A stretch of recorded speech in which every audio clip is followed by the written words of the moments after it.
সন্দেহ কিন্তু আপনাদের মানুষ আসতে শুরু করেছে।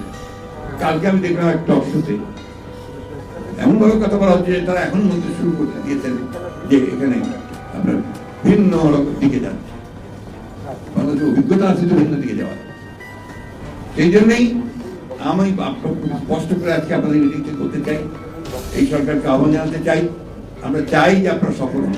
প্রথম দিনই আমরা বলেছি যে এই সরকারের সাফল্য মানে আমাদের সাফল্য, এই সরকারের সাফল্য মানে জনগণের সাফল্য, এই সরকারের সাফল্য মানে এই গণ অভ্যুত্থানের সাফল্য। এরা যদি ফেল করে তা আমরা ফেল করবো। আমরা চাই না যে হাসিনা আবার ফিরে আসুন, আমরা চাই না আমাদের সেই দুঃশাসন আবার ফিরে আসুন, চাই না বলেই আমরা বারবার করে বলছি আমাদের সমস্ত অভিজ্ঞতা দিয়ে। একটা কথা আছে, কথা আজকে কেউ বলে না, উইজডম।